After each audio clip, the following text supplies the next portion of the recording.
good morning, good afternoon, good evening. You're listening to the Thai Expat Daily Show. I'm your host Kieran Mack and thanks for tuning in.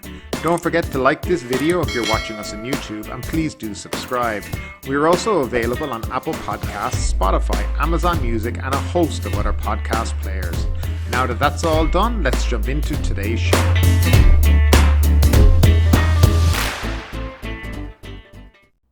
Well, good morning and welcome to the Thai Expat Daily Show again. The Thailand Pass podcast and YouTube video will be out at about 3 p.m. today. I've already uploaded it onto the system, so at about 3 o'clock today it will be shown on the various platforms. So just for those people who are out there who are very interested in it, I've gone through the whole process and then I've also gone online and gone through a mock-up of making an actual application for the Thailand Pass. So that's just coming later on today at about 3 o'clock. And let's jump into the first story of today. And just so people know, we are no longer doing the COVID daily numbers because, let's be honest, they're depressing at times. And I think there comes a point where we have to move on from them and the constant reminder of COVID in the country. And I think it's a good idea if we move away from those numbers each and every day. Reopening begins in positive atmosphere. A positive atmosphere reigned on Monday as Thailand began welcoming vaccinated tourists arriving by air from 63 countries and all deemed at low risk of COVID-19 without quarantine.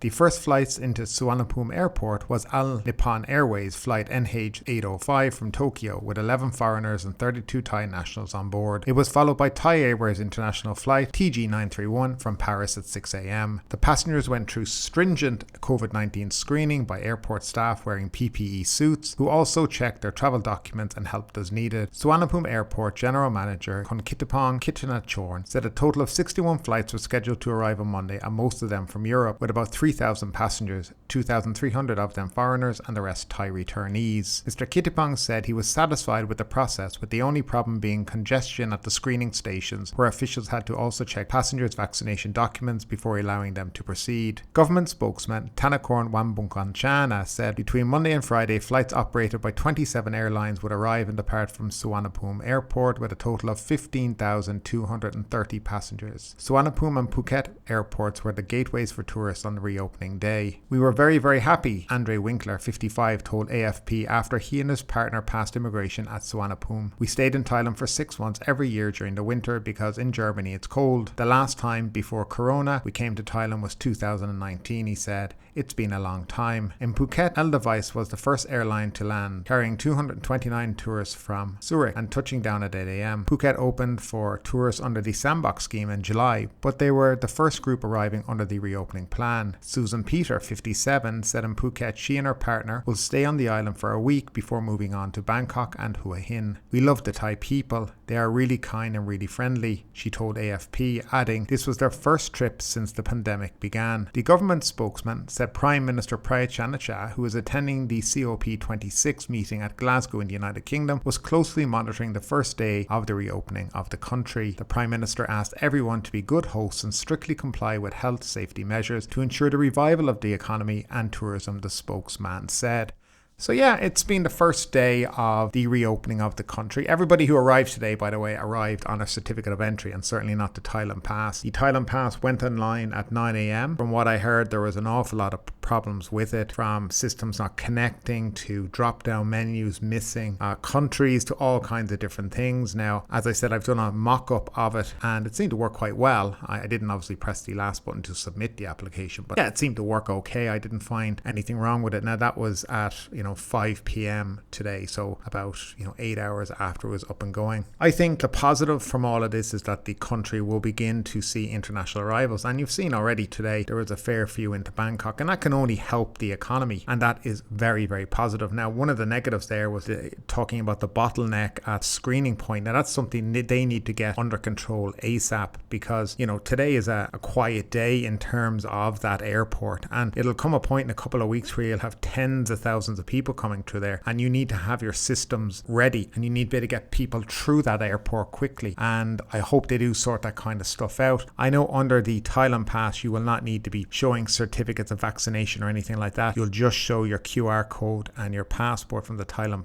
Pass, and that's it. So you should be able to get through quite quickly, but they need to get themselves in gear there and understand that people don't want to spend hours in an airport trying to get through it, because people are on a plane, it's a long flight. A lot of people are quite cranky when you get off a long flight too. That's the truth. I've been myself, and you just want to get out of the airport. You want to get a bit of fresh air outside, and that is the main thing. Again, also greeting people in full PPE. It's not exactly a way to welcome people into the country. I find that a bit off. I don't think there's a need for full PPE for vaccinated tourists arriving from abroad who've already had a PCR test testing negative. Again, that's just my opinion on it. I'd love to know what you think about it. I think all of this will definitely help the economy, and we will see things start to improve slightly at the beginning. I think we're going to see more increased travel probably January, February, March of next year, and then probably high season 2022. And that's just my general opinion on it at the moment.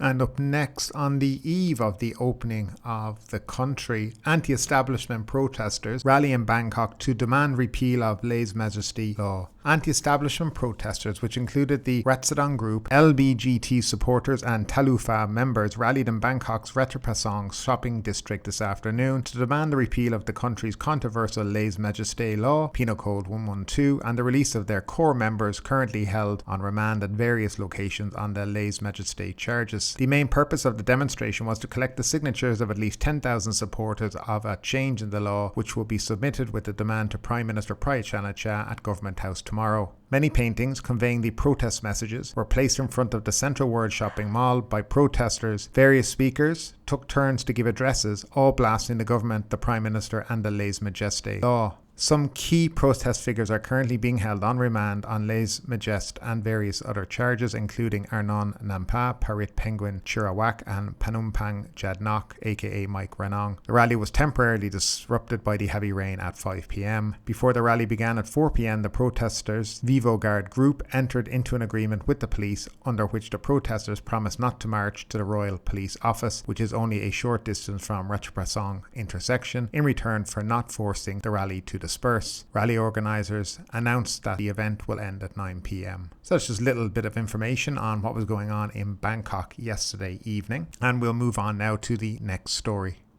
Phuket expects 1 million arrivals in first quarter. Phuket tourism operators expect the country's reopening to help build momentum for 1 million international arrivals in the first quarter of next year. Bookings in November increased by 20%, while the load factor for some international flights will rise to 80% thanks to fewer travel rules for low-risk countries and the winter season, said Bhumikita Rakhtengam, president of the Phuket Tourism Association. At present, 825 international flights from 17 airlines are scheduled to arrive in Phuket in November, compared to 562 flights from 11 airlines in October. Under the regulations of the Certificate of Entry, which is still the active system for tourists while the Thailand Pass is not yet ready, guests can make reservations up to 30 days in advance. Thus, the occupancy rate this month could gradually improve 25 to 30% from 18 to 20% in October, before increasing to 35% in December. However, Mr. Bhumikita said room rates had returned to 60% of pre-pandemic prices during year-end holidays, which is lower than destinations like Bangkok and northern provinces, which have more of a balanced supply and demand. Assuming the overseas viral situation remains under control during winter, while most Phuket residents receive booster doses, the holiday island predicts it will welcome 1 million travellers, or 40% of the 3 million seen in the first quarter of 2019. Russia and India are potential markets, which operators must largely do without until they are added to the list of low-risk countries. Mr. Bhumikita said that even though Russia has recently seen spiking caseloads, Phuket has confidence in its safety protocols, with only 0.3% of arrivals testing positive for the virus over the last 4 months. Phuket Governor Narong Wonsi said the province had prepared the public health system for the worst case scenario, as the numbers of available beds remains at 60%, while the vaccination rate for booster jabs has surpassed 50% of the population. Meanwhile, the president of the Thai Hotels Association Northern Chapter said the occupancy rate for Chiang Mai in October October was 40% in the city and 60% on the outskirts. The occupancy rate are expected to grow by 15 to 20% in the last 2 months of the year, mainly driven by the domestic market. However, forward bookings from international guests have not yet materialized in great numbers as tourists are waiting for the Thailand Pass system, a simpler entry registration, to be activated. Ms. Leilad said South Korea's Jeju Air wanted to conduct chartered flights in November, while regular Korean Air flights to Chiang Mai are scheduled from December 25th, with 2 flights per week. I think it's a lot to ask for 1 million passengers in the first quarter, so that's January, February and March. I think it's a lot. I just can't see that coming true at the moment. I think the Thailand Pass, although it is good and I have been very positive about it, I still think it's not that much different really to the certificate of entry in terms of the paperwork. Hopefully the approval of it will be a lot faster, and that would be a very good thing, and I think would help people decide to go on holidays. Now there's another factor there. They're talking about India and Russia. Now India has been added to the list of low-risk countries, so that's a positive thing. But as of yet, there's actually no direct flights from India to Thailand. I don't believe the Indian government has allowed them yet, so Indian people have to go to Abu Dhabi and then fly to Phuket. So that's one thing. Russia is not on the list, and they were left off the second list when they announced it there a few days ago. So they obviously believe there's issues in Russia in terms of COVID and probably the vaccines that are being used there as well. So, these things all have to be taken into account. I think believing that 1 million people will arrive in the first 3 months of next year is being over optimistic, and I think it's false hope to people as well. I think realistic numbers are what people need to hear, and they can build their business based on realistic projections. We have seen this from the Tourism Authority of Thailand, especially this overestimating. And then, of course, when the numbers come in, there's just huge disappointment, like when they predicted how many people were going to turn up to the Phuket Sandbox in the first 3 months. It was first 129,000. 2 days before it started, it got slashed to 100,000. And then, for the period of the 3 months from July 1 to September 30th, it ended up being just over 32,000. And that leads to disappointment, and it leads to people spending money and businesses spending money to prepare for, what they think is going to be a lot of people. And it turns out, to be a trickle compared to what they budgeted and estimated. I think they need to be careful with these kind of estimates and stop giving people false hope too. I genuinely believe we'll see, probably as I said in the previous article, we're looking mainly at a decent high season, probably November 2022, if we're being honest with this.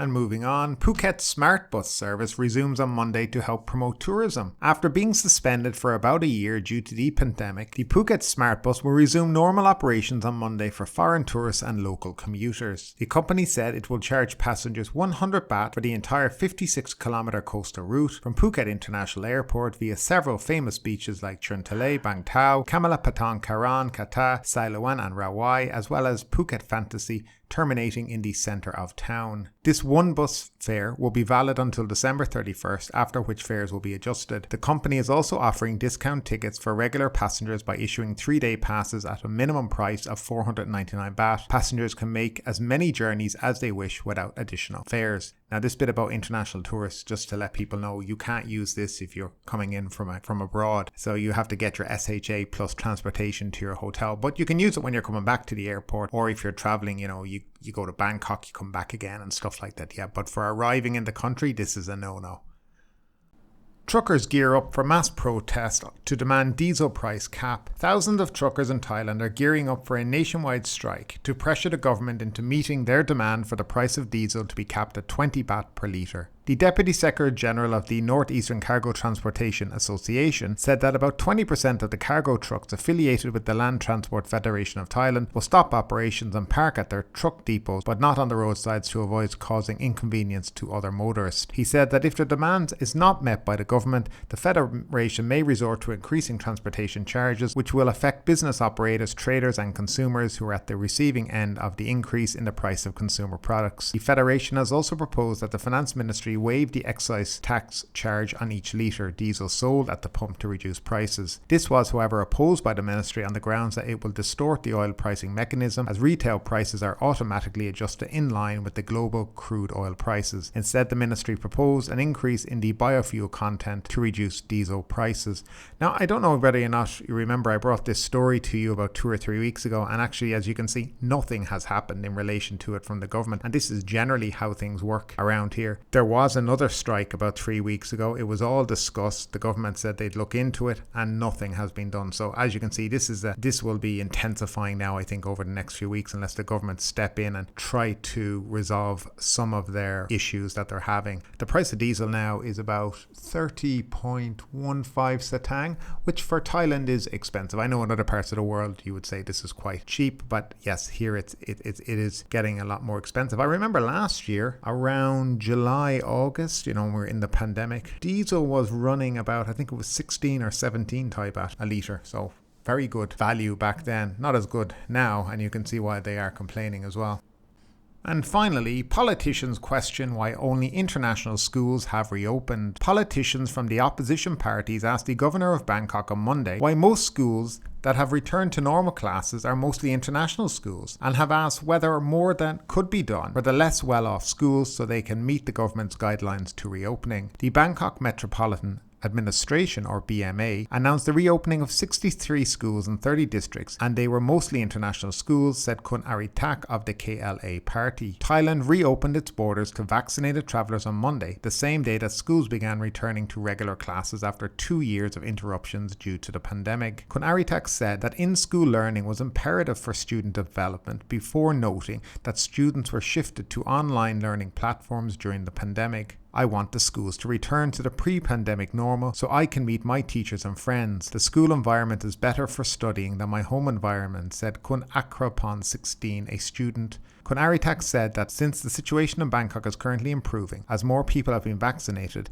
the Ministry of Education should use the opportunity to return students to the classroom. The government have passed guidelines for safe classes. Some schools with lower resources say they will face problems adhering to the guidelines. Kun Aritak urged the Ministry of Education and the BMA to support other schools to meet the guidelines. This is our children's future.